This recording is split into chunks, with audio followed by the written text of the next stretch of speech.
안녕하세요. 신현기입니다. 사회정책론 12주차 강의를 시작하겠습니다. 벌써 이제 12주가 됐고, 이제 이번 달이 이제 종강주죠. 근데 이제 제가 여러분 알다시피 이제, 그 후반기 중간고사 이후에는 이제, 노후소득보장 정책, 그 다음에 이른바 건강보험 정책, 이런 것들을 강의하지 않았습니까? 근데 이제, 제가 이제 이 온라인 강의를 제가 이제 여러분 보시기 편하라고 유튜브로 공개하는데, 10주차 강의했던 그 연금 정책 있지 않습니까? 국민건강보험이라든지 퇴직연금 이런 걸 제가 강의 드렸었는데, 이런 것들을 누군가 보셨나 봐요. 누군가 보시고, 온라인에 있는 걸 누군가 보시고, 자기네 보험회사 분이었는데, 보시고, 자기 회사 그 직원들한테 교육용으로 쓰겠다 그러더라고요. 그래서 저는 좋다 이렇게 말씀드렸습니다. 그래서 저로서는 좀 뜻밖의 일인데 어쨌든 그런 일이 있었다 말씀드리고, 오늘 말씀드리려고 하는 거는 노동시장 정책에 관한 겁니다. 그러니까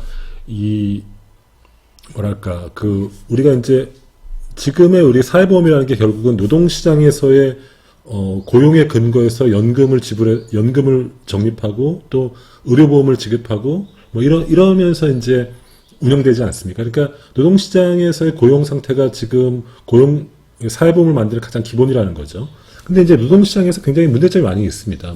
대표적인 게 어떤 실업의 문제죠.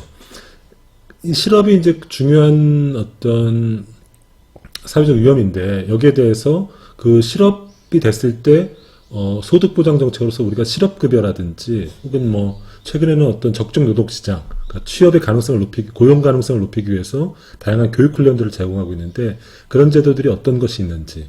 두 번째는 이제 우리가 산재라고 하는 문제, 또 노동 현장에서 이른바 산재가 일어나면 그 사람들이 또 문제가 심각해지지 않습니까? 그래서 이런 제도에 대해서 말씀드리려고 합니다.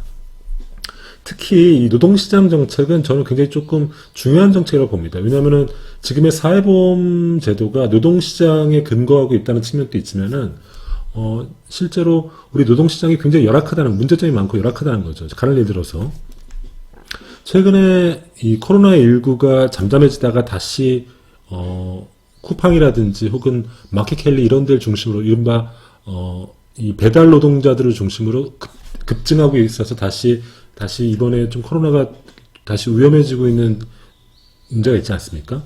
그럼 저는 한번 생각해 보십시오.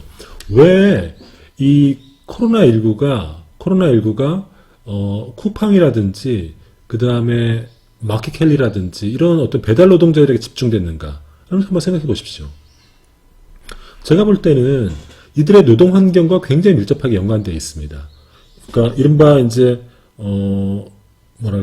지금 이제 비대면 거래 이런 것들이 활성화되다 보니까 이제 온라인 거래가 늘어났죠. 그러니까 이제 쿠팡이라든지 배달 노동자들의 이제 그 수요가 늘어나는 거죠. 그러니까 그들의 굉장히 일이 많아진 거죠. 중요한 건 뭐냐면은 로켓 배송이라는 게 뭡니까? 쿠팡이 하고 있는 로켓 배송이라는 게 뭡니까? 그야말로 주문한 당일날 배달해 준다는 거죠. 그다음에 마켓캘리의 배송의 방식은 뭡니까? 새벽 배송의 의미는 뭡니까? 전날 저녁에 하면 새벽에 갖다 준다는 거 아닙니까? 이렇게 사실은 노동자들을 쥐어짜는 거죠. 그러니까 당연히 노동 환경이 열악할 수밖에 없죠. 그러면 이런 환경에서 사실은 코로나19가 굉장히 급속도로 확산되는 건 어쩔 수 없는 문제라 봅니다. 그러니까 지금 우리가 이제 최근에 그 배달 노동자를 중심으로 벌어지고 있는 코로나19 확산의 문제는 그들의 노동 환경, 노동 조건, 이것과 굉장히 밀접하게 연결되어 있다는 거죠. 그리고 아시다시피 우리나라가 코로나를 잘 대응해서 어쩌면 선진국이 됐을지도 모른다, 이런 주장을 사람들이 하기도 하는데, 그 측면은 맞죠. 하지만은 최근 사태를 보면은 여전히 우리나라가 이런 노동 문제에 굉장히 취약하고, 특히나 한국은 OECD에서 여전히 산재 1위 국가입니다. 그러니까 이 말은 뭐냐면은, 그렇게 경제가 발전해도 산재가 여전히 OECD 1위 국가라는 건 뭐냐면은 사람의 목숨값이 여전히 낮다는 거죠. 그래서 이런 것들은 결코 이제 선진국이라고 모습을 할 수 없고, 또 이런 문제를 우리가 사회정책 분야에서 심각하게 중요하게 다뤄야 된다, 이런 얘기를 하고자 합니다.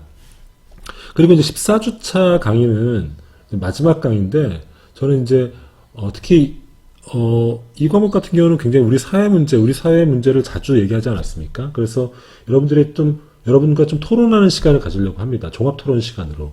그래서 모두 모여서 종합 토론하면 더 좋겠지만은 그럴 수는 없으니까 온라인으로 접수를 받고 제가 답변하고 이런 식으로 하려고 합니다. 어떻게 종합 토론을 할 건지 이거는 온라인 강의를 보도록 제가 이제 화면에서 띄워서 설명하겠습니다. 그러면 이것으로써 12주차 노동시장 정책 강의를 시작하겠습니다. 14주차 강의를 어떻게 할지는 사실은 제가 이번 학기에 강의하고 있는 과목이 3개거든요. 그러니까 행정학 개론과 그 다음에 이제 정책 분석 평가론이랑 사회정책론인데 이 14주차 과목 강의를 어떻게 할지는 이 3과목에 공통적으로 적용되기 때문에 이 3과목에다 모두 동시에 말하는 겁니다. 그래서 14주차 수업은 6월 15일 날 공개됩니다. 그리고 다음 주가 이제 기말고사 주간이 되는 거죠.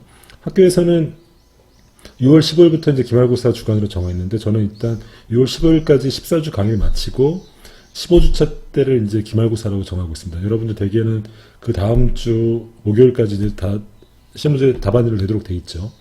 그래서 이 14주차 강의는 15일 날 공개될 건데 어떻게 하려면은 지금까지 이제 앞에 13주죠. 13주까지 강의 수업을 마친 다음에 종합 토론 형식으로 진행하려고 합니다. 그래서 토론 방식은 여러분들이 질문하고 제가 답변하는 방식으로 진행됩니다. 그러면 이제 질문 내용이 중요한데, 온라인 수업이라든지, 이번 학기 온라인 수업이라든지, 수업 내용, 혹은 여러분들 진로, 혹은 개인적 궁금증, 어떤 질문에도 가능합니다. 근데 실제로 우리가 이제, 항상 오프라인 때는 원래는 이제, 우리가 이제, 마지막 종강 수업을 했는데, 이른바 뭐 책거리 하듯이 종강 수업을 했는데, 이번엔 그렇게 할 수 없으니까, 제가 여러 가지 고민을 했습니다. 이거를, 줌으로 해볼까, 뭐, 여러 가지 해볼까 고민했는데, 줌으로 하는 것도 저희가 사람이 거의 모든 수업 60명이 넘고, 그리고 어떤 수업은 70명 가까이 되니까, 줌은 제가 보니까 안 될 것 같고, 그래서 이렇게 하려고 합니다. 여러분들이 할 일과 제 할 일을 딱 나누는 거죠. 일단 여러분들이 할 일은 6월 10일까지 최소 1인 1질문을 제출해 주십시오. 사이버 캠퍼스 과제에다가 제가 질문을 등록할 수 있도록 해놓을 테니까, 여러분들이 어떤 형식의 질문도 괜찮습니다. 질문을 올려주면은, 제가 그것들을 6월 10일 이후에 보고 10문제에서 15문제 정도 추리겠습니다. 그리고 그 질문을 위해서 제가 준비를 하고 그리고 답변을 하겠습니다. 답변한 것을 녹음을 해서 그 내용을 6월 15일 날 공개하도록 하겠습니다. 코로나19 때문에 우리가 비대면 수업을 하고 그리고 이제 어쨌든 종강을 해야 되는데 뭐 제가 이제 여러 가지로 어떻게 하면 이 수업을 3가지 수업이죠. 행정학개론, 그 다음에 이제 정책분석 평가론, 사회정책론인데 어떻게 하면 마무리 잘할까, 어떻게 하면 조금 유종의미를 거둘까 고민을 했는데, 지금 방식에 그나마 조금 어떤 매듭을 짓고 가는데 적당하지 않을까를 생각합니다. 그래서 일단, 근데 이 수업이 잘 되려면 여러분들이 반드시 6월 10일까지 1일 1질문을 던지셔야 됩니다. 최근에 뭐 들어보니까 1일 1강 뭐 이런 게 유행한다 그러더라고요. 1일 1강이 아니고 1인 1질문입니다. 6월 10일까지. 그래서 이번 과목을 듣고 여러분들이 개인적으로 궁금한 것, 뭐 어떤 것도, 그거 외에 다 괜찮습니다.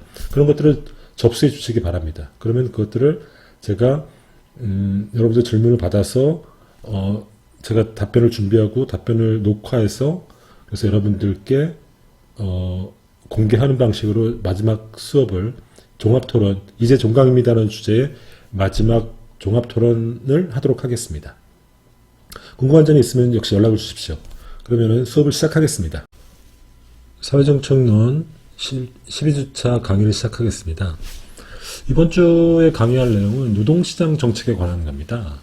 노동시장이라고 하면은 좀 잘 모르는 사람이 있을 텐데 제가 좀 이따 말씀드리고요.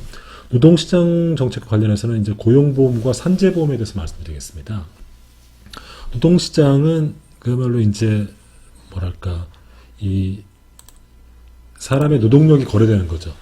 그러니까 자본주의 사회가 확립되려면은 그 노동력을 파는 사람과 그 노동력을 사는 사람 간에 자유로운 거래가 이루어져야지 자본주의가 확립되는 거죠. 그리고 그 노동시장, 그 자본과 노동자 사이의 거래가 이루어지는 게 바로 노동시장입니다. 그러면 노동자들은 이 노동시장에서 자신의 노동력을 팔고 임금을 받죠. 그죠? 근데 이제 이 노동시장에 노동시장에서 사실은 이제 자신의 이제 생계비를 버는 건데, 이 노동시장이 얼마나 중요하냐면 보십시오. 우리가 이제 노동시장과 가정의 관계에서 이 노동시장이 일과 가정의 양립이 이루어지지 않으면은 그 문제로서 저출산의 문제가 발생하지 않습니까? 그죠? 그다음에 이 노동시장은 또 교육제도와 밀접하게 연관되어 있습니다. 이 교육제도에서의 불평등 혹은 교육제도에서의 어떤 격차가 노동시장의 소득 격차로 이루어지지 않습니까? 그죠? 그리고 우리 노동시장은 사실상 정규직과 비정규직의 이중화로 이루어져 있죠. 그리고 노동시장에서 만약에 우리가 어떤 여러 가지 이유, 산재라든지 혹은 뭐 여러 가지 정리해고를 통해서 실업을 받는다면은 그것은 곧바로 빈곤의 문제로 이어지죠. 그리고 우리가 노동시장에 있는 동안에 고용을 이루어지는데 노동시장에서 이제 정년을 할 경우, 운 좋게 정년을 하더라면 퇴직이 되는데 이때 다시 빈곤의 문제가 있죠. 그죠? 그래서 요 노동시장과 빈곤의 관계에서 발생하는 빈곤의 문제를 해결하기 위해서 있는 게 연금이죠. 우리가 봤던 연금이죠. 그죠? 그죠? 그 다음에 이 노동시장과 가정의 문제를 해소하기 위해서 우리가 만든 제도가 이른바 사회서비스 제도라는 겁니다. 사회서비스 제도는 아마 이번 학기에는 강의하기 힘들 것 같아요. 사회서비스라는 거고. 그 다음에, 이 노동시장과 이 실업과의 관계에서 하는 게 바로 오늘 얘기하려고 하는, 고용보험과 산업재해의 문제입니다.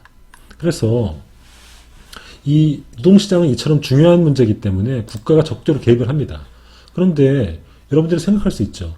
우리가 자유시장 경제에서는 자유로운 시장 거래를 내버려야 되는데 노동시장은 이렇게 다양한 문제들 굉장히 중요성이 있기 때문에 국가가 적극적으로 개입을 합니다. 왜 그럴까요? 가장 대표적인 게 기본소득이죠. 기본소득인데 그 전에 이렇게 생각해 봅시다. 이 문제를 한번 생각해 보시죠. 만약에 우리가 이제 이 노동시장도 사실은 노동력 상품이라는 걸, 노동시장에서 거래되는 건 노동력이라는 상품이죠. 노동력이라는 상품인데, 노동력이라는 이게 상품이죠. 이건 상품입니다. 즉, 우리가 노동시장에서 우리가 팔아서 생계비를 버는 거죠.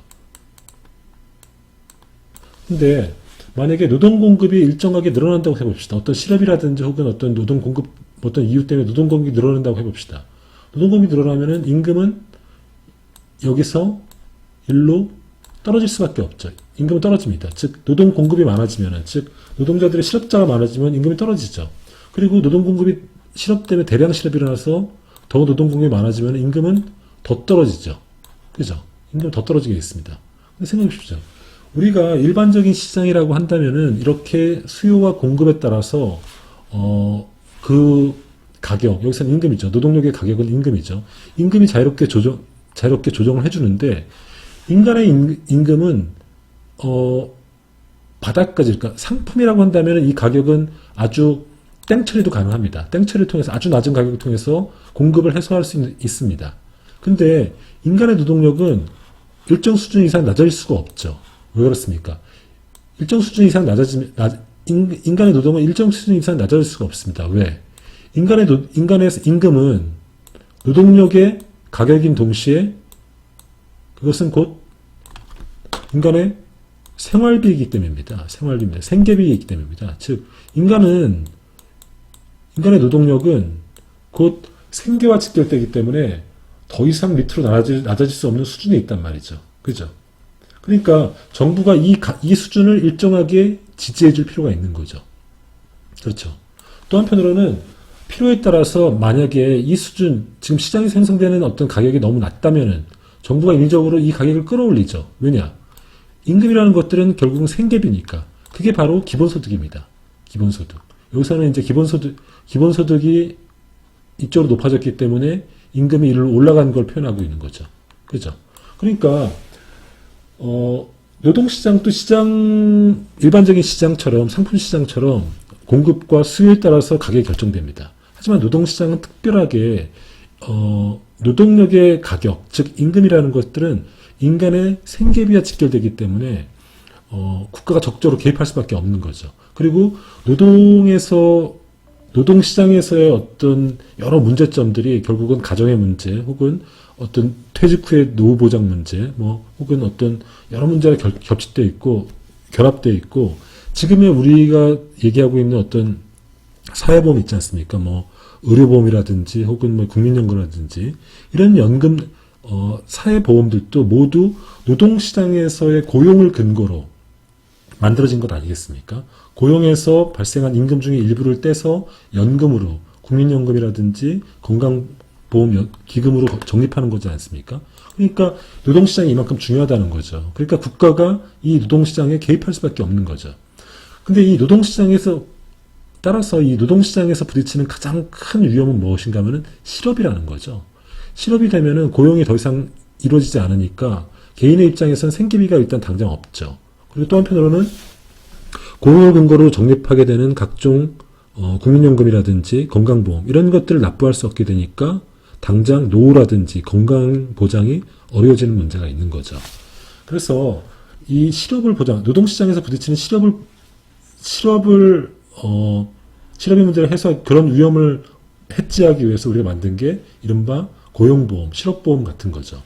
그럼 먼저 실업의 정의를 먼저 짚고 넘어갈 필요가 있습니다. 우리가 보통 실업이라고 할 때는 이렇게 합니다. 15세 인구 중에서 경제활동 인구와 비경제활동 인구를 나눕니다. 여기서 비경제활동 인구는 가사노동자, 학생, 질환자들, 은퇴자, 아예 취업에 실망해서 아예 취업을 포기한 사람들, 이런 사람들 비경제활동 인구로 빠집니다. 그러니까 이걸 빼고 나머지가 이제 경제활동 인구죠. 경제활동 인구 중에서, 그죠? 실업한 사람, 그러니까 여기서는 4주 이상 구직활동을 했지만 일을 못 구한 사람. 그러니까 여기서 요거의 비율이 실업률입니다. 그리고 고용률은 여기에서 요 취업재 비율이 바로 고용률인 거죠. 그래서 경제활동 인구 중에서 그러니까 우리가 보면은 이제 이 경제활동 인구 중에서 4주 이상 일자리 못한 사람이 실업자라고 보는 거죠. 현재 우리나라는 2017년도 기준으로 공식 실업률은 3.7% 정도 이렇게 돼 있죠. 이게 이제 실업인데 쟁점은 이겁니다. 우리가 노동시장에서 부딪히는 가장 큰 사회적 위협인 어떤 실업의 위험을 해지하기 위해서 실업급여를 줍니다. 실업급여를 주면은 찬성하는 쪽은 이 실업급여가 실업자를 늘린다고 보는 사람들이 있죠. 찬성하는 입장인 겁니다. 실업급여를 너무 관대하게 주면은 실업에 따른 비용이 감소하는 거죠. 즉 개인 입장에서는 좀 실업을 할 경우 실업급여가 만약 관대한다면은 당장 새로운 일자리를 얻는 것보다는 조금 쉬면서 실업급여를 받으면서 조금 생활할 유인이 생기는 거죠. 그리고 또 한편으로는 노동자들의 희망임금 수준이 높아지는 거죠. 무슨 말인가 하면은 만약에 실업급여가 없다면은 아주 낮은 금액에서도 취업 제한을 받아들이겠죠. 하지만 일정하게 안정적인 실업급여가 있으면은 희망급여 수준이 높아질 수밖에 없죠. 그러면 이것이 궁극적으로는 장기 실업을 만들거나 실업자를 더 양산하는 효과가 있을 거라고 보는 입장입니다. 그러니까 이런 입장에서는 관대한 실업급여에 대해서 반대하죠. 그죠? 근데 반대로 실업급여가 반드시 실업자를 늘린다고 보지는 않는 입장도 있습니다. 관대한 실업급여를 주면은 소비의 평탄화가 일어난다. 즉 소비가 급격히 줄어드는 효과가 없어지죠. 왜냐하면 우리가 실업급여가 만약 없으면 일자리를 잃는 순간 소비가 감소하겠지만은 실업급여가 그것들을 대체해준다면은 소비가 급격히 떨어지는 일이 줄어들죠. 그리고 오히려 경제활동 유인을 제거할 수 있습니다. 왜냐? 우리가 이제 실업급여가 없는 상태에서는 당장 먹고 살려고 아무거나 아무 일자리나 하게 되지만은 약간 여유를 갖고 진짜 하고 싶은 일, 진짜 자신이 원하는 일을 할 가능성이 있거든요. 오히려 경제활동 유인을 제거할 가능성이 있죠. 그리고 그 일을 찾았을 때 경제활동에 뛰어들고, 그리고 적중노동시장을 통해서, 이른바 적중노동시장 정책이라는 건 뭐냐면은, 단순히 그러니까 실업에 대해서 그 소득 보장을 해주는 것 뿐만 아니라 전직, 혹은 이직, 혹은 다른 일자리를 찾도록 교육 훈련을 시켜주는 겁니다. 그러면 이런 적중노동시장이 되면은, 사람들이 원활한 구조조정이 되죠. 이쪽 분야에서 산업이 이제 만약에 위축되면은 경기가 나빠지면은 여기서 대량 실업이 발생하지 않습니까? 그러면 여기에 있는 사람들을 교육 훈련시켜서 좀 더 생산성이 높은 쪽으로 사람들이 이직을 도와주는 거죠. 그죠?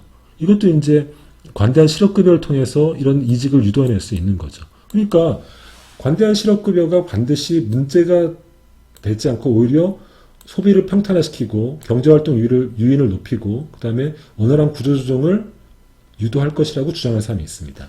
실제로 어떻습니까? 실제로 제 사례를 한번 들어보겠습니다. 우리가 이제 쌍용차 정리해고 사태를 잘 기억할지 모르겠습니다. 쌍용차 정리해고는 우리가 원래 쌍용차가 한국 기업인 쌍용이 자동차 사업을 하지 않았습니까? 그러다가 2005년도에 상하이차에 매각했습니다. 그리고 2006년도 때 정리해고를 하기 시작했습니다. 그죠? 그리고 2009년도 때 2646명에 대한 해고안을 발표했습니다. 그리고 이른바 대규모 파업이 일어났죠.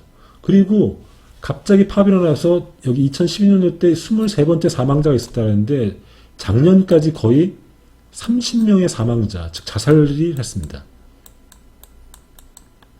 쌍용차는 우리가 알다시피 정규직 노동자들이었습니다.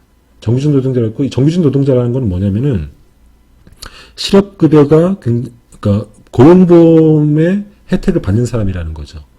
근데 고용보험의 혜택을 받고 실업급여를 받음에도 불구하고 정리해고가 되는 순간 이 사람들이 거의 30명이 자살했습니다. 그리고 이 사람들이 격렬하게 저항을 했죠. 그러니까 왜 그랬습니까? 실업이 곧 그들에겐 죽음이었던 거죠. 일단 우리의 취약한 실업급여, 그 실업안전망 문제도 있고 또 그런 것들이 원인이었죠. 그래서 부실한 실업대책은 이처럼 구조조정에 강력한 저항하도록 만드는 거죠. 그죠? 그리고 당사자의 생활 기반 붕괴와 지역 경제 붕괴를 갖고 오는 거죠. 그죠? 쌍용차 구조조정을 통해서 군산 지역이 거의 경제가 흔들흔들했다는 거 아닙니까? 그렇죠. 그래서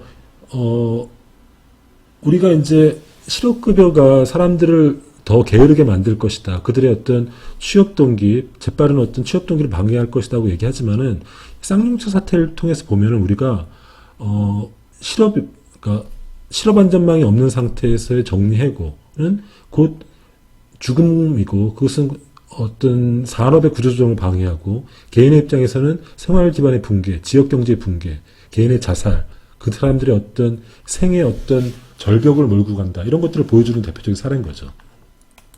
반대 케이스 한번 말씀드리겠습니다. 이 볼보도, 스웨덴의 볼보도 2008년도에 구조조정이 있었습니다. 그때 글로벌 금융위기가 있어가지고 그 당시에 이제 볼보는 스웨덴이지만 이제 주인은 포드였죠.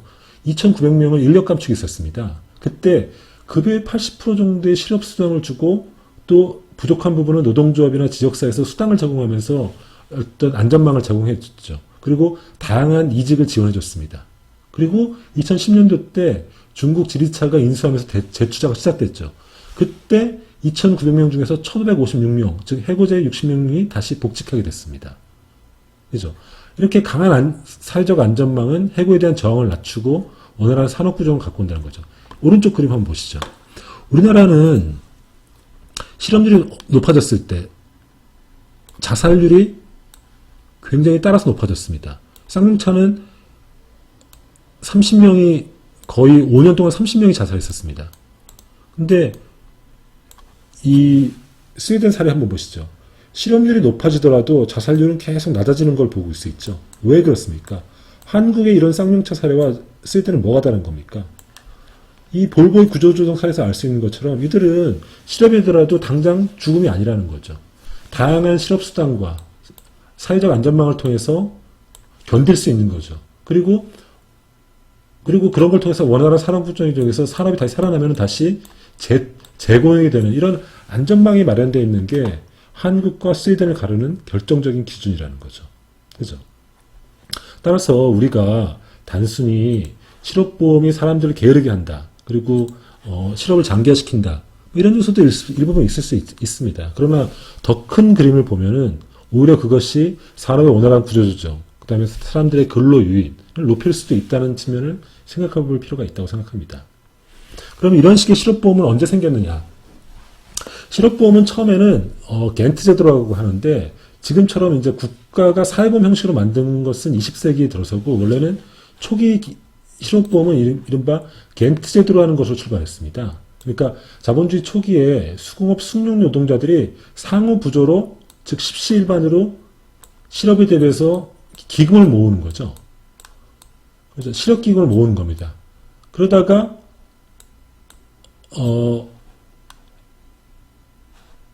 그래서 실업이 되면은 이 돈을 헐어서 그 실업기금을 대주는 거죠. 그래서 1901년 벨기에 북부 겐트 지역에서 시정부가 노조의 실업기금에 보조금을 지급하면서 이 실업기금이 활성화되는 거죠. 그리고 1905년, 1908년 사이에는 유럽 여러 나라에서 중앙정부가 노조의 실업기금에 보조금을 지급합니다.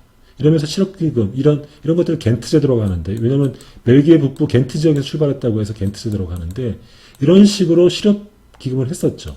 그리고 특히 벨기에, 덴마크, 스웨덴, 핀란드 같은 지역에서는 이 실업보험을 노조가 운영하는 거죠. 그러니까 노조가 운영하니까 노조가 굉장히 영향력이 센 거죠. 그러다가 1911년 영국에서 국가가 나서서 이것을 사회보험 형태로 만든 거죠. 사회보험 형태로. 이때부터는 사회보험입니다. 사회보험은 뭐냐면은 국가가 노동자의 관계에서 기금의 일정 걸 모아서 실업될 때 사회보험 형식으로 실업급여를 지급해 주는 거죠. 이 겐트 제도는 상호부조로 서로 간에 모으는 건데 여기서는 국가가 개입하는 거죠. 그리고 1927년에 독일도 기존 겐트 제도에서 실업보험으로 국가사회보험으로 전환하는 계기가 되는 거죠. 이런 것들, 이런 식의 제도, 즉 실업했을 때 소득의 급격한 감소를 막아주는 이런 것들을 소극적 노동시장 정책이라고 합니다. 근데 거기에 대해서 적극적 노동시장이라는 게 있는데 적극적 노동시장은 1950년대 스웨덴의 연대임금 정책에서 비롯됐습니다. 연대임금 정책은 뭐냐면 이런 겁니다. 옛날에 스웨덴 복지국가 얘기할 때 말씀드렸는데 스웨덴에서는 1950년대 이 노동자 단체 에로와 사회경제 단체인 SAF 사이에 서로 협약을 맺는데 어떤 협약을 맺냐면은 동일노동, 동일임금 협약을 맺습니다. 동일노동. 즉 같은 노동을 할 경우에는 같은 임금을 준다는 거죠. 그래서 이 동일노동, 동일임금 원칙에 따라서 임금을 따라서 어떤 걸 하냐면은 연대임금제를 합니다. 즉 산업 간에 생산성이 높은 산업도 있을 수 있고 생산성이 낮은 산업도 있을 수 있습니다. 그죠? 그러면 노동의 직무의 성격이 똑같으면 임금을 동일하게 주는 겁니다. 연대임금을 전 산업에 걸쳐서. 그럼 어떤 일이 벌어질까요? 생산성이 낮은 쪽에서는 임금이 자신의 생산성보다 높아지니까 여기서는 대량 실업이 발생하겠죠. 그죠? 그리고 생산성이 높은 이쪽 지역에서는 평균 생산성에 합당한 임금보다 임금이 낮아지니까 더 생산성이 높아지는 긍정적인 작용이 일어나겠죠. 그러니까 이쪽은 폐업하고 이쪽은 더 성장하는 일이 생겨납니다. 그러면은 정부는 이 도산하는 이쪽 지역에서 실업자들에게 교육훈련을 시켜서 직무훈련을 시켜서 다시 성장하고 있는 이쪽 산업으로 재취업을 시키는 겁니다. 이게 바로 적극적 노동시장이라는 거죠. 이런 연대임금 정책에서 출발하는 겁니다. 그래서 지금은 이제 과거에는 이런 소극적 노동시장 정책의 주류를 이뤘다가 스웨덴의 연대임금 정책 이후로부터는 적극적 노동시장도 굉장히 활발하게 추진되고 있는 거죠. 그리고 이 기금들은 모두 고용보험에서 적립한 기금으로 운용되는 거죠. 세계적으로 이제 고용보험은 이런 식의 역사를 갖고 있는데 한국 경우에는 어떻게 도입됐느냐? 한국에서 고용보험이 도입된 건 1995년입니다. 김영삼 대통령 때고 역시 사회보험 형식으로 고용보험이 도입됐죠. 그리고 1998년도 IMF 이후에는 1인 이상 사업장에까지 적용됐죠. 그리고 2004년에는 일용 근로자, 시간제 근로자도 원칙상 포함됩니다. 그러나 실제로는 굉장히 많은 사각지대가 있죠. 그래서 실제로는 뒤에서 말하겠지만은 지금 고용보험의 가장 큰 문제는 엄청난 사각지대가 있습니다. 법적으로는 이렇게 일용직 근로자라든지 시간제 근로자도 하지만 실제로는 정규직 중심으로 고용보험이 있습니다. 그러니까 우리나라가 지금 비정규직이 굉장히 많다는 거 아닙니까? 그들은 실제 고용보험의 사각지대는 거죠. 정규직 중심으로 돼 있죠. 그래서 이 고용보험을 갖고 어디다 쓰냐면은 첫 번째는 아까 얘기했듯이 실업급여를 씁니다. 소극적 노동정책. 그러니까 구직급여라든지 취업촉진수당. 그러니까 한마디로 실업급여죠. 그러니까 실업이 되면은 일정 기간 동안에 그 소득의 우리나라는 한 50%를 주는데 50% 정도를 실업급여로 제공합니다. 그리고 적정노동시장의 비용으로 씁니다. 아까 얘기했듯이 취업발전이라든지 직업훈련이라든지 임금보조 이런 데 씁니다. 또 한편으로는 육아휴직을 하면 우리가 육아휴직 할 때 육아휴직 급여를 제공하지 않습니까? 이때 이 육아휴직 급여도 고용보험에서 나갑니다. 우리 고용보험은 이제 이런 데 쓰고 있는데 실제로 국가별로 이 국집과 유형에 따라서 이 소극적 노동시장에 쓰는 비용과 적정 노동시장에 쓰는 비용이 차이가 납니다. 보십시오. 스웨덴이나 덴마크처럼 이 3인주의 유형에서는 적정 노동시장에 대한 비중이 높죠. 하지만은 대부분의 나라는 주로 이제 여기서 보수주의 국가 유형이죠. 이런 데서는 소극적 노동시장, 즉 실업급여로 쓰는 비중이 더 높습니다. 한국은 어떠냐? 한국은 이런 자유주의 국가 모형이죠. 한국, 일본, 미국, 일본, 한국은 모두 이런 어떤 3인주의 유형이라든지 혹은 보수주의 유형에 비해서 이런 노동시장 정책에 대한 비용이 굉장히 낮은 걸 알 수 있죠. 그러니까 미국 이 자유주의 모형에서 기본은 국가가 노동시장에 적극적으로 개입하는 것이 최대한 자제하고 그냥 시장에 맡기기 때문에 비용이 당연히 낮죠. 한국도 그런 맥락이고 한국은 비교적으로 봤을 때 실업급여 적정 노동시장 보면은 거의 비까비까한 거죠. 하지만 전체적으로 비용은 낮다. 이런 걸 볼 수 있는 거죠. 그러면 구체적으로 제도가 어떻게 올라가는지 한번 보시죠. 일단 실업급여를 보면은 일단 어떻게 봤냐면은 이전 노동시장 경험, 즉 퇴직 전 18개월 중 최소 180일 근무해야 되는 거죠. 그죠? 최소 180일이니까 6개월을 근무해야 되는 거죠. 그 다음에 실업의 사유가 비자발적 실업입니다. 내가 원해서 실업을 하는 게 아니라 즉 정리해고라든지 회사 측의 이유에 의해서 실업이 돼야 됩니다. 그리고 내가 실업기간을 실업이지만 적극적으로 일자리를 구하는 노력을 하고 있다. 이런 것들이 증명이 돼야지 우리는 실업급여를 받을 수 있습니다. 그래서 퇴직 전 평균임금의 50% 정도를 받습니다. 직업기간은 최소 90일부터 최대 240일, 그러니까 8개월 정도 받는 거죠. 그리고 퇴직이 지나면 1년이 지나면 더 이상 못 받고요. 그 다음에 수급 자격을 인정받더라도 7일간은 대기해야 됩니다. 그죠? 그러니까 우리는 이런 세 가지 조건, 이전에 최소 180일 정도를 근무하고 최소 6개월 근무하고 내가 자발적으로 회사를 나온 게 아니고 그리고 내가 지금 열심히 일을 구하고 있다. 이런 세 가지 조건을 충족해야 되고 그때 평균임금의 퇴직 전 평균임금의 50%가 나오는 겁니다. 그리고 최대 8개월이 나오는 거죠. 그리고 1년이 지나면 못 받고 이런 조건이죠. 그러니까 우리나라는 굉장히 퇴직임금 실업수당을 굉장히 엄격하게 주는 나라라고 볼 수 있습니다. 그리고 무엇보다도 문제는 소득보장 수준이 굉장히 낮은 거죠. 일단 자발적 실업의 경우에는 수급권이 없습니다. 비자발적인 경우에만 수급을 할 수 있는데 기본급 평균은 50%를 받죠. 수급기간도 제한적이죠. 아까 얘기했듯이 최대 8개월입니다. 그러니까 우리나라의 평균 그러니까 실업급여의 수급기간을 보면 평균 7개월입니다. 이거는 OECD 92개국 중에서 다섯 번째로 낮은 겁니다. 보십시오. 한국의 위치는 여기죠. 그러니까 우리는 임금도 실제로 실업급여도 평균임금의 50%만 받습니다. 내가 만약에 100만 원의 평균임금이었으면 실업급여로 150만 원 받는다는 뜻이죠. 그러니까 생활 수준이 보통은 우리가 웬만한 사람들은 이 급여를 갖고도 생활에 적자의 사람이 많습니다. 근데 실업을 당하면은 그 소득이 50%로 뚝 떨어지는 거죠. 이거는 동시에 생활 수준이 뚝 떨어지는 거죠. 그리고 그나마 받을 수 있는 기간도 평균 법적으로는 8개월 정도 받을 수 있지만 실제로는 한 평균 7개월이고 이거는 OECD 국가 중에서 뒤에서 다섯 번째라는 거 아닙니까? 우리 뒤에 있는 나라는 영국, 슬로바키아, 이스라엘, 체코 정도라는 거 아닙니까? 그죠? 그러니까 실업을 당하면은 우리가 사회 안전망이 굉장히 취약하다는 거죠. 취약하니까 문제라는 거죠. 더 큰 문제는 그나마 이것도 못하는 사람이 많다는 겁니다. 그거는 우리나라가 갖고 있는 특별한 어떤 노동시장 구조, 즉 이중구조 영향이 큰 거죠. 노동시장 이중구조. 노동시장의 이중구조는 이른바 노동시장이 고용 안정성, 임금, 사회보장 측면에서 내부자와 외부자로 있다는 겁니다. 내부자는 그야말로 정규직이죠. 외부자는 비정규직이죠. 그리고 각종 불안전 노동자들. 이런 사람이 있는데 이런 사람들은 임금도, 고용 안정성도 떨어지고 임금도 낮고 사회적 보호, 이른바 각종 보험에도 미갑되어 있습니다. 그러니까 사실상 조선시대의 신분이랑 비슷해져 버렸어요.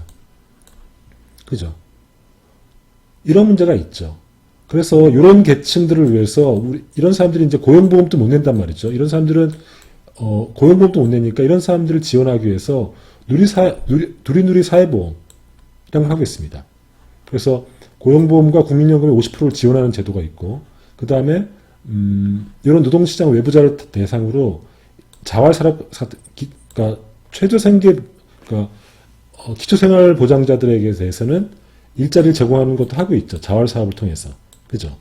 다만 이 사람이 그냥 근로능력이 있을 때 그러니까 일자리를 구하려고 노력했다는 그것이 증명돼야지만이 급여가 지급됩니다. 그러니까 굉장히 엄격한 거예요, 조건이. 그리고 근로장려세제, 즉 일을 했는데도 소득이 일정 수준 이하면은 그 중위소득의 마이너스 난 만큼 장려금을 지원하는 제도가 있는데, 이런 식으로 이제 우리가 약간 지원을 해주는데, 이건 정확하게는 사실은 실업 대책은 아니죠. 어쨌든 이런 노동시장 외부자를 대상으로 우리가 이런 걸 하고 있지만은 전체적으로 정규직인 경우에도 굉장히 조건이 엄격하다. 비정규직인 경우에는 더 심하다. 그래서 정부가 지원하고 있지만은 결국은 정규직 수준을 어차피 못 쫓아갈 것이고, 그리고 이 수준이, 정규직의 수준이 굉장히 열악하다면은 전체적으로 우리나라는 굉장히 열악한 수준이라고 할 수 있죠. 그래서 현 단계 고용보험의 가장 큰 문제는 뭐냐면은, 무엇보다도 이제 뭐, 엄격한 수급 조건이라든지, 뭐, 사실상 낮은 소득 보장, 그 다음에 짧은 급여 기간, 이런 것도 문제지만, 가장 크게는, 사각지대가 너무 많다는 겁니다. 사각지대는 정확하게는 요 부분이 사각지대입니다. 정확하게는 요 부분이 사각지대인데, 전체적으로 보면 15세 이상 인구 중에서 비경제활동 인구는 일단 빠지죠. 그리고 실업자는 어차피 고용이 안 돼 있으니까, 고용이 안 된 상태니까 고용보험을 넣을 수가 없죠. 그러면 이제 취업을 해야지만 이제 우리가 고용보험에 가입되는 거 아니겠습니까? 근데 문제는 뭐냐면은 이 취업자 중에서 고용보험을 가입한 사람은 실제로 41%밖에 안 된다는 겁니다. 2009년도 기준으로. 그리고 절반 이상이 고용보험 사각지대라는 겁니다. 자영업자들, 무급가족 종사자들, 그 다음에 임시일용직들, 이런 사람들은 실제로 취업을 했지만은 고용보험 사각지대라는 겁니다. 이런 게 이제 지금 현재 우리 고용보험의 가장 큰 문제죠. 그래서 최근 이제 그 뉴스를 관심 있게 보셨는지 모르겠는데, 문재인 대통령이 지난 5월 11일이 취임 3년이 되던 날입니다. 그래서 대표적으로 질본을 청으로 승격한다, 이런 걸 보셨을 테고, 고용보험 적용을 확대한다고 해서 전국민 의료보험을 집권 3년 차에 전국민 고용보험이죠. 전국민 고용보험을 집권 4년 차에 아젠다로 내놨습니다. 그러니까 우리 현재 고용보험이 생계보전에도 취약하지만 또 더 큰 문제는 그나마 이 고용보험에도 가입하지 못한 사람이 많으니까 이것을 고용보험을 우리가 전 국민을 커버하고자 한다는 거죠. 그죠? 그래서 계획은 이렇게 되어 있습니다. 이 사각지대가 아까 말씀드렸다시피 임금 노동자와 비임금 노동자가 있습니다. 요 부분이 어디에 해당하냐면은 요 부분이 아까 얘기했던 요 부분에 해당하는 사람들입니다. 취업자에 해당하는 겁니다. 요 부분에 해당하는데 요 부분들이 실제로 임금 노동자 중에서 보시면 알겠지만 고용보험 적용 대상은 요만큼입니다. 그러니까 고용보험 대상이 요만큼 있는데 그 중에 실제 적용을 받을 수 있지만 실제 가입한 사람은 또 이만큼밖에 안 되거든요. 미가입자도 있어요. 근데 더 큰 문제는 이 사람들은 이제, 그러니까 첫 번째 단계는 이런 사람들이 이 고용보험의 적용 대상인데 미가입한 사람들을 가입하도록 유도하는 거죠. 1단계에서. 두 번째는 특권노동자들. 특권노동자라는 건 뭔지 아시죠? 특수고용직으로서 사실상 노동자인데 자영업자처럼 활동하는 사람이 있습니다. 그 사람들이 누구냐면 우리가 알고 있는 화물트럭 운전자라든지 혹은 학습지 교사라든지 골프장 캐디 이런 사람들 특권노동자라고 합니다. 그러니까 사실상 자영업자라고 불리지만 가짜 자영업자들인 거죠. 사실상 노동자랑 마찬가지인데 이 사람들을 자영업자처럼 취급하는 겁니다. 왜냐하면 회사 입장에서는 그들을 자영업자 자격을 근로자성을 인정하지 않고 자영업자 자격을 줌으로써 각종 부담을 자기가 넘겨버리는 거죠. 이 사람들이 사실 근로자지만은 노동자지만은 자영업자처럼 법적으로 취급되니까 이 사람들을 법으로 고용보험으로 포섭하는 겁니다. 그리고 3단계에는 자영업자들. 자영업자들도 이 사람들은 이제 자기가 고용된 사람들이 아니니까. 하지만 이제 자영업이 이제 망해버리면 이 사람들도 생계가 막연하니까 이 사람들도 장기적으로 이제 고용보험에 포섭한다는 거죠. 그래서 취업자 전체를 고용보험에 포괄하겠다는 게 전국민 의료보험의 아이디어입니다.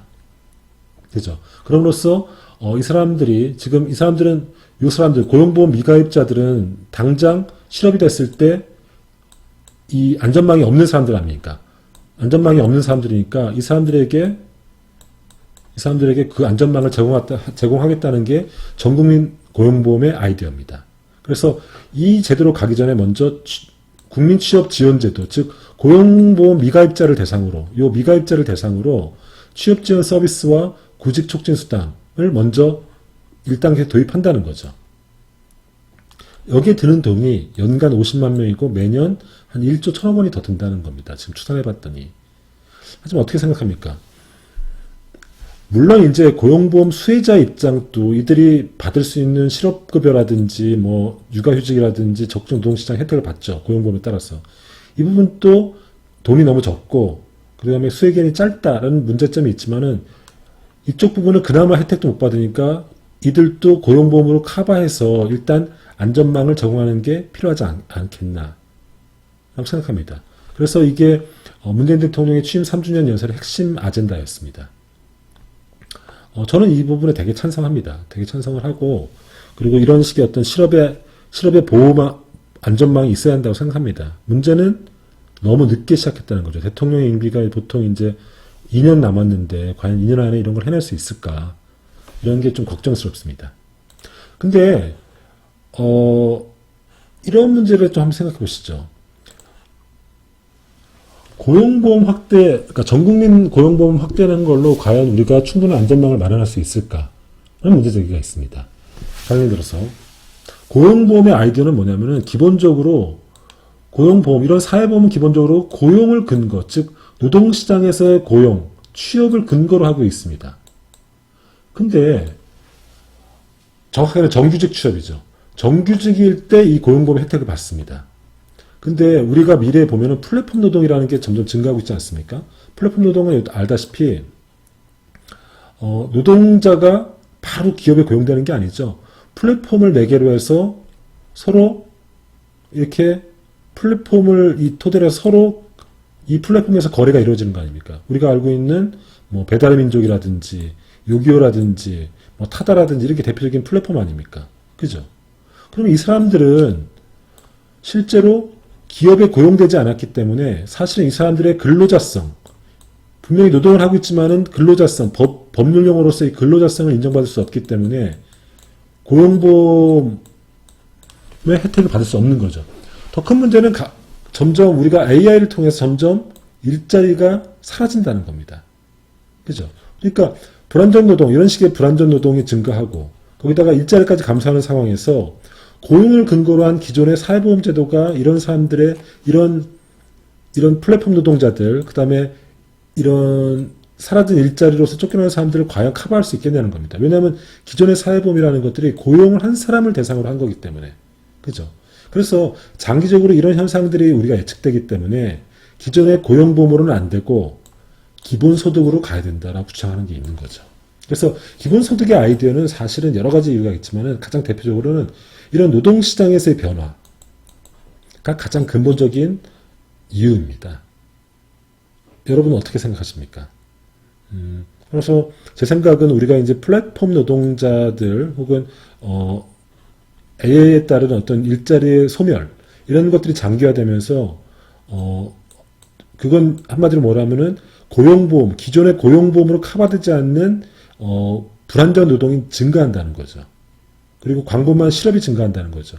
이거는 우리의 기존의 사회보험, 왜냐하면 노동시장에서의 노동을 근거로 사회보험을 만든 거 아니겠습니까? 근데 여기에서 포괄되지 않는 사람들이 점점점 늘어난다면은 기존의 이런 고용보험으로 커버하지 못하니까 이 부분들을 책임져야 되지 않습니까? 이 부분을 우리는 기본소득으로 책임지겠다는 게 기본소득론자들의 아이디어입니다. 어떻게 생각하십니까?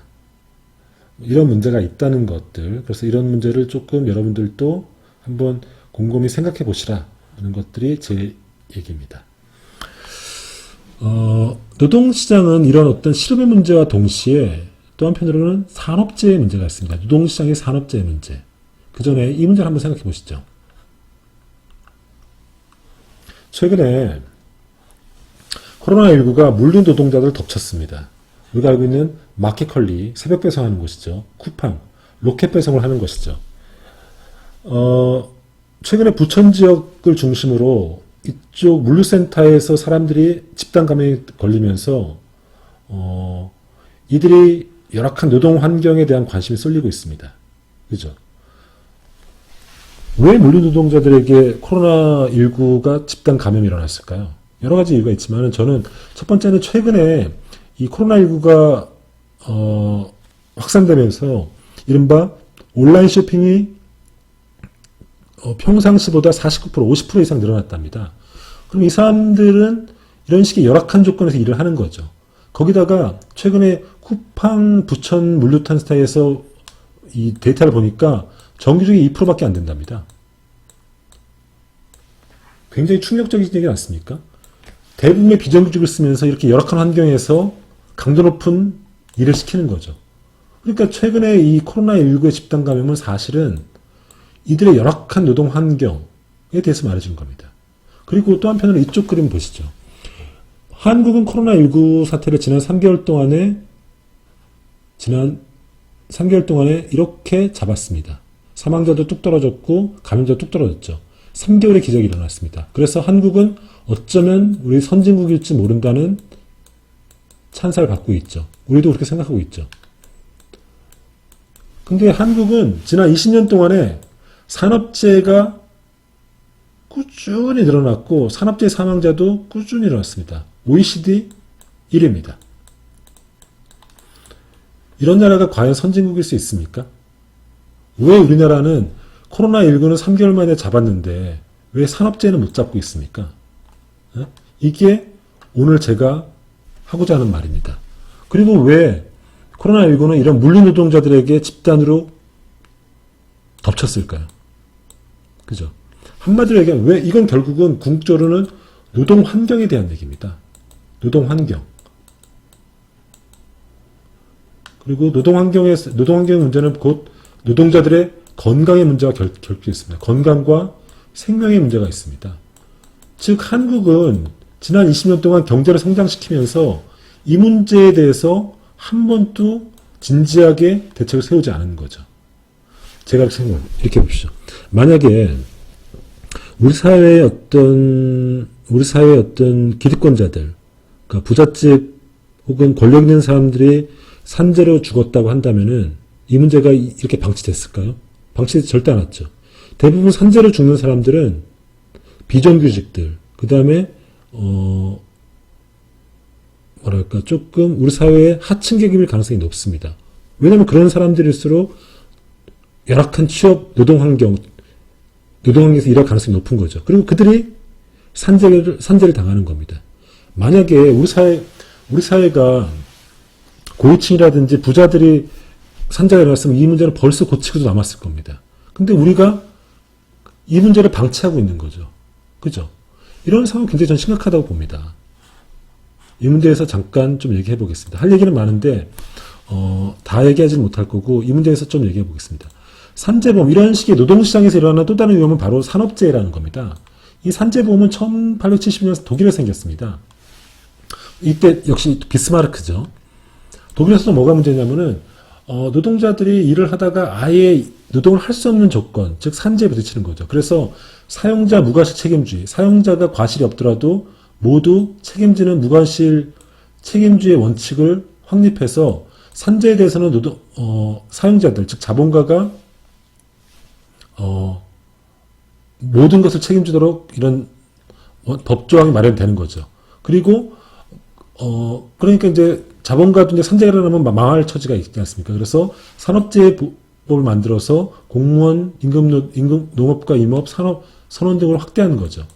그리고 이 독일식의 산재보험에 따라서 일본과 한국이 받아들인 거죠. 그래서 산재보험은 완전히 사용주가 100% 기금을 마련하는 겁니다.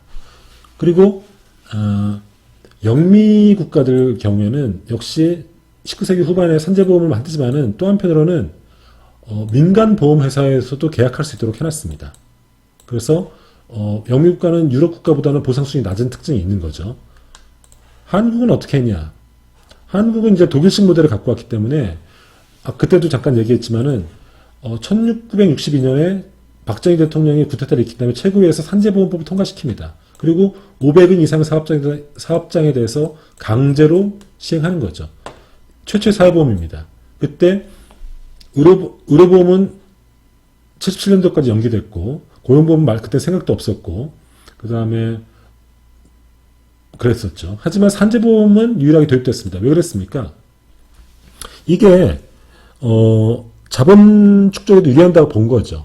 그죠? 그리고 또 한편으로는 정부가 근로자의 복지를 챙기는 가부장주의, 국가가 가부장주의의 이미지를 구현할 수 있었죠. 그리고 그러면서 이제 고용주에게 부담을 전담한 거죠. 그리고 다른 보험에 비해서 근로자의 문제가 크지 않았던 거죠. 산재보험이라는 것들은 실업보험과 달리 근로자의 문제가 크지 않지 않습니까? 그러니까 가장 먼저 도입된 거죠. 단계적으로 도입된 거고. 그리고 2000년대에 와서야 1인 사업장까지 확대됐습니다. 그러니까 산재보험은 우리나라가 최초로 도입한 보험입니다. 하지만은 이 보험은 여전히 문제가 있죠. 이 문제를 한번 지적해 보겠습니다. 첫 번째, 산재 은폐의 문제가 있습니다. 이 오른쪽 그림 보면 한국은 산재 발생률은 굉장히 낮습니다. 근데 산재에 의한 사망률은 굉장히 높죠. 왜 그렇습니까? 왜 그렇습니까? 이렇게 볼 수 있죠. 한국은 산재가 적게 일어나지만은 한 번 일어나면 큰 산재가 일어나니까 사망률이 높다. 이렇게 해석할 수 있죠. 근데 그럴 확률은 굉장히 적지 않습니까? 실제 문제는 뭐냐면은 보험료 개별 요율제라는 겁니다. 우리는 산재가 적을수록 보험료율을 낮춰주는 제도가 있습니다. 그러니까 한국에서는 산재가 일어나도 은폐하는 거죠. 은폐하니까 산재 발생률은 굉장히 적게 보이죠. 하지만은 실제로는 사망률은 사람이 죽는 건 은폐할 수 없으니까 사람이 실제 많이 죽는 거죠. 실제로 사람이 이만큼 죽는다는 것은 산재는 이거보다 훨씬만 일어나는 걸 의미하는 거죠. 그래서 이게 산재가 적으면 보험료를 낮춘다는 것들이 산재를 낮추는 유인으로 작용할 수 있는데 실제로는 이런 식으로 산재가 일어나도 그 사실을 감추는 것으로서 잘못 악용되고 있는 거죠. 두 번째는 위험의 외주화 문제입니다. 무슨 말인가 하면은 우리가 저번에 김용균이라든지 그 다음에 최근에 발전소에 일어났던 혼자 있다가 그 발전소에 구의역에서 일어났던 그 젊은 19살 그 사망사건이라든지 김용균 그 발전소에서 혼자 작업하다가 끼어서 죽은 그 사람이 있습니까? 올해로 4주게 되는데 이 사람들이 산재를 당하지 않았습니까? 근데 이 산재를 당했을 때 그 사용주가 당사자가 아니었다는 거 아닙니까? 왜냐? A 기업과 그 다음에 이 사람이 직접 거래를 하지 않고 중간에 파견업체가 끼는 거죠. 그러니까 일은 직접 이쪽에서 하지만은 고용관계는 이쪽에 있기 때문에 이쪽에다 보상 책임을 요청을 못하는 문제가 발생하는 거죠. 왜 이렇게 합니까? 이렇게 위험한 일들에 대해서 위험을 본사가 직접 하지 않고 이렇게 파견사를 통해서 외주를 시키는 거죠. 그러니까 이들이 만약에 산재를 당했을 때 누구한테 보상을 해야 되는지 문제가 생기는 거죠. 이런 식으로 위험을 외주하는 문제. 그리고 위험을 외주한다는 것은 뭐냐면 이들의 산재에 대해서 이 직접 고용자들이 책임지지 않는 문제가 있는 거죠. 세 번째는 설사 직접 고용되더라도 인과관계를 증명하는 게 힘듭니다. 산재 인증을 받으려면 피해자가 명확한 증거에 따라서 재증명을 해야 되는데 사실은 노동자들이 산재와 거기에 따른 어떤 병의 인과관계를 증명하는 것은 거의 힘든 거죠. 마치 의료사고가 일어났을 때 그것이 의료사고라는 것을 증명하는 것도 굉장히 어렵지 않습니까? 왜냐하면 의료사고라는 것들이 의사의 전문적 영역이기 때문에 산재도 마찬가지라는 겁니다. 그러니까 이 산재 증명하다가 사람이 거의 죽어나는 거죠. 대표적인 게 뭡니까? 삼성 백혈병 사례죠. 삼성의 어떤 그 반도체를 만들기 위해서 썼던 독한 약이 거기에 근로자들에게 백혈병을 일으켰다는 것들을 증명하는 것들이 굉장히 어려웠다는 거 아닙니까? 그래서 반원이라는 단체를 만들어서 무단히 투쟁했는데도 인정받기가 거의 힘들었다는 거 아닙니까? 그죠? 이런 문제, 산재를 은폐하는 문제, 그 다음에 위험을 외주하는 문제, 그 다음에 산재가 일어나더라도 인과관계를 증명하기 힘든 문제, 이런 문제가 아무리 산재보험이 있더라도 사실은 그 노동자들이 산재로부터 보호받기 힘든 이런 열악한 문제가 있다는 거죠. 더 궁극적으로는 이 문제입니다. 우리가 지난 20년 동안 선진국을 구가하면서도 이런 열악한 노동 환경을 개선하는 의지가 전혀 없었다는 겁니다. 그래서 저는 우리나라가 진정한 선진국이 되려면은 이 산재 그리고 산재 노동자들을 선진국 수준으로 낮춰야 되는 문제가 하나 있다고 봅니다. 그것은 결국 뭐냐면은 노동과 노동 환경의 문제, 그리고 우리가 저번에 여러분이 읽고 있는 임계장 문제도 사실은 노동 환경 문제 아니었습니까? 노인 노동의 문제이기도 하지만은 그들의 노동 환경 문제이기도 하지 않습니까? 이런 문제에 대해서 우리가 좀 더 관심을 갖고, 왜냐면 우리 모두가 노동자가 될 거니까 결국은. 저도 노동자라고 생각합니다. 저는 연구 노동자죠. 물론 제가 이제 이런 연구 노동자가 산재를 당할 일은 거의 없죠. 그럼에도 불구하고 어느 누구도 자신의 노동력을 팔지 않고서는 생계를 유지할 수 없지 않습니까? 그렇다면 우리가 이런 노동과 노동의 환경의 문제에 대해서 보다 관심을 가져야 될 거 아닙니까? 그죠? 그래서 우리가 이제 지금 이런 노동 환경 문제를 산재보험은 단순히 산업재해가 일어났을 때 그들의 어떤 치료비를 보상해주는 어떤 사후적인 것이 아니라 더 근본적으로는 산재가 일어나지 않도록 노동 환경을 개선하는 문제가 있다. 이것이 진정한 선진국으로 가는 길이다. 이런 얘기를 이번 시간에 하고 싶었습니다. 지금까지 이제 노동시장 정책과 관련해서 고용보험과 산재보험에 대해서 말씀드렸습니다. 그리고 이런 것들을 합쳐서 이제 노동시장 정책이다. 라는 걸 말씀드렸고, 또 우리가 왜 노동과 노동시장에 대해서, 그 다음에 노동 환경에 대해서 더 관심을 가져야 되는지 이런 것들을 말씀드렸습니다. 그럼 이것으로서 12번째 강의를 마치겠습니다. 다음 13주차 강의에서는 공공부조라고 하는 거, 그러니까 우리나라는 국민기초 생활보장법이죠. 즉 빈곤이라든지 빈곤 해소, 그 다음에 최저생활보장 이런 정책에 대해서 살펴보도록 하겠습니다. 이것으로서 12주차 강의를 마치도록 하겠습니다. 수고하셨습니다.